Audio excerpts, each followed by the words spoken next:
নমস্কার, আমি Alok Dutta easy learning কম্পিউটারের পক্ষ থেকে আপনাদের সকলকে স্বাগত জানাচ্ছি।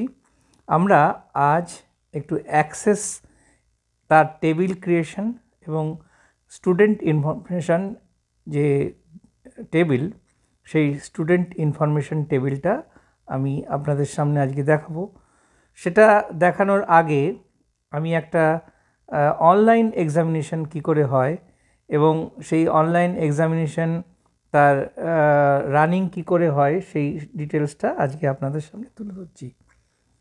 ধরা যাক কোনো একটা অনলাইন এক্সামিনেশনে আপনি করেছেন, তো সেই রেজিস্ট্রেশনের আইডি এবং পাসওয়ার্ড আপনাকে দিয়ে দেবে। তো ইউজার আইডি পাসওয়ার্ড দিয়ে ঢুকে এখানে একটা অনলাইন এক্সামিনেশন চলছে, তার একটা এক্সাম্পল আমি আপনাদের সামনে দেখাচ্ছি। এখানে 1 থেকে 56টা কোশ্চেন আছে, সবই এমসিকিউ, টিক মারতে হবে। তো এমসিকিউতে কিন্তু একটা জিনিস হচ্ছে যে কনফিডেন্ট থাকলে, অর্থাৎ যেটা সঠিক সেটা অ্যান্সার করতে হবে। তাহলে যদি নেগেটিভ মার্কস থাকে তাহলে কিন্তু, যদি ভুল হয় তাহলে কিন্তু মাইনাস নাম্বার হয়ে যাবে। সেক্ষেত্রে কনফিডেন্স না থাকলে উত্তর দেওয়াটা ঠিক না। তাই সবসময় যেটা সঠিক সেটাই আনসার করা উচিত। নেগেটিভ মার্কস থাকলে কখনোই যেগুলো ডাউট থাকে সেগুলোতে আনসার করা উচিত না। তো এইভাবে আমরা একটা অনলাইন এক্সামিনেশন আপনাদের সামনে তুলে ধরার চেষ্টা করলাম। তো এটা একটা এক্সাম্পল স্বরূপ।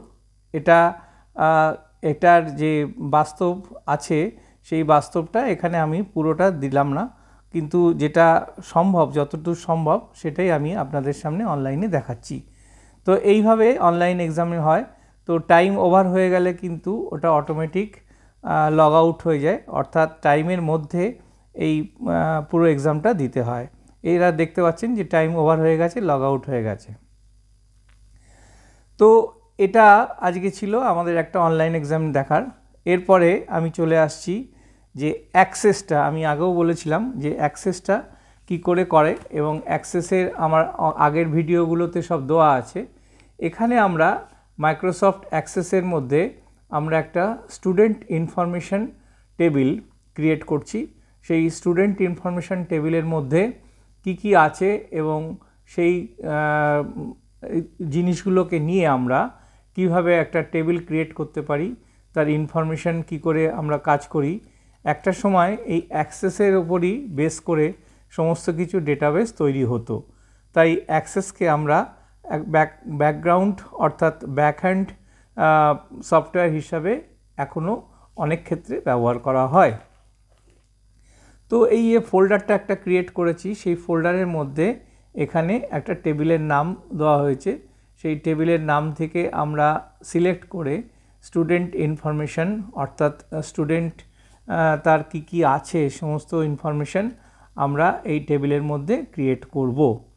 আর এই টেবিল ক্রিয়েট করার পরে আমরা এক এক করে সেই টেবিলের মধ্য থেকে টেনে আনব, যেখান থেকে আমরা সমস্ত ইনফরমেশান পেয়ে যেতে পারি। যেমন স্টুডেন্টের রেজিস্ট্রেশন নাম্বার, স্টুডেন্টের লাস্ট যে এক্সাম দিয়েছে সেখানকার কত মার্কস আছে, সমস্ত কিছু আমরা এখান থেকে ইনফরমেশান পেয়ে যেতে পারি। যদি কলেজের হয় তাহলে কোন কলেজে ভর্তি হয়েছে, সেই কলেজের আগে তার কোন স্কুল থেকে পাস করেছে এবং কত তার মার্কস আছে, সমস্ত কিছু ডিটেলস আমরা এই স্টুডেন্ট ইনফরমেশান টেবিল থেকে পেয়ে যাই এবং সেটা ডেটাবেস হিসাবে অ্যাক্সেসের মধ্যে রাখা যেতে পারে। তবে একটা কথা মনে রাখতে হবে যে অ্যাক্সেস কিন্তু খুব একটা বড় ডেটাবেস না। এই অ্যাক্সেসের থেকেও অনেক বড় ডেটাবেসে কাজ করে এখন এসকিউএল বা অন্যান্য অনেক সফটওয়্যার আছে যেগুলো ডেটাবেসের কাজ করে, যেটা আগে হতো যে অ্যাক্সেসের মধ্যে আমরা এই কাজটা করতাম। একটা এক্সাম্পল দিতে পারি, এখানে যেমন স্টুডেন্ট লিস্ট নিয়ে আমি দেখাচ্ছি, তেমনি একটা সময় এই অ্যাক্সেসের উপর টেলিফোন অফিস, অর্থাৎ ভারতীয় টেলিকম সংস্থা, তারা কিন্তু এই অ্যাক্সেসের উপরেই সমস্ত ক্লায়েন্ট লিস্ট ডেটা রাখতো। তো সুতরাং এটাকে খুব একটা ভাবা উচিত না।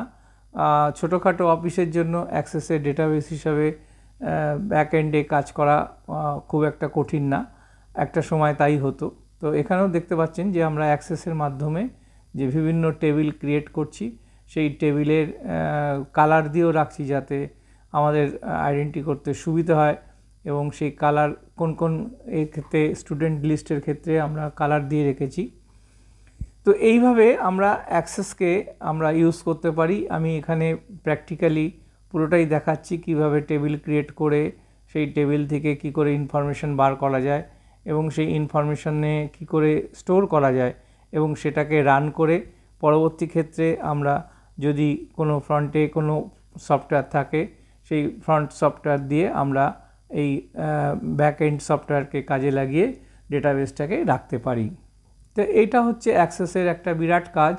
এই ডান দিকের বিভিন্ন রকম টুলসগুলো আছে, সেই টুলসগুলোকে আমরা একটা একটা করে নিয়ে এসে এখানে কাজ করতে পারি। এক্ষেত্রে আমাদের মনে রাখতে হবে যে এই টুলসগুলোকে আমরা কখন ব্যবহার করব। আমরা এক্সেলেও আগে বলেছিলাম যে এক্সেলে যেমন পিভটের টেবিল আছে, পিভটের টেবিলের মাধ্যমে আমরা একটা একটা করে ডেটা আলাদা করে দেখাতে পারি, ঠিক তেমনি অ্যাক্সেসও সেরকম ব্যবস্থা আছে। এখান থেকে ডান দিকের টুলস থেকে নিয়ে এসে আমি যেটা দেখতে চাইছি সেই পার্টিকুলার সেই পোর্শনটা আমরা এখান থেকে দেখতে পেতে পারি। তো এইভাবে আমরা অ্যাক্সেসটাকে একদম সুন্দরভাবে কমার্শিয়ালি কাজ করতে পারি, বা যদি পার্সোনাল কারোরেও থাকে তাহলেও আমরা অ্যাক্সেসকে কাজে লাগাতে পারি। তো সব দিক দিয়েই আমরা অ্যাক্সেসটাকে কাজে লাগাতে পারি যদি এটা ভালো করে আমরা শিখতে পারি। তো এইভাবে যে টেবিল ক্রিয়েটের পরে সেই টেবিলটাকে কি করে ব্যাকএন্ডে রাখবো তার আমি পুরো ডিটেলস এবং কি কি কালার নিয়ে সেই কালারটাকে আইডেন্টিফাই করতে পারবো তার সমস্ত কিছু আমি এখানে দিয়ে রেখেছি। তো আপনাদের সুবিধার্থে আমি এই টেবিলটা কিভাবে ক্রিয়েট করেছি এবং টেবিলের থেকে কি করে আমরা রেজাল্ট এক্সট্রাক্ট করতে পারি সেই সমস্ত সব কিছু আমি তথ্য এই ভিডিওটার মাধ্যমে দেওয়ার চেষ্টা করেছি। আর এর মধ্যে কিছু ফর্মুলা আছে, এগুলো হচ্ছে নর্মালি এক্সেলের ফর্মুলা। তো এই ফর্মুলাগুলোকে কাজে লাগিয়ে আপনারা অনেক কিছু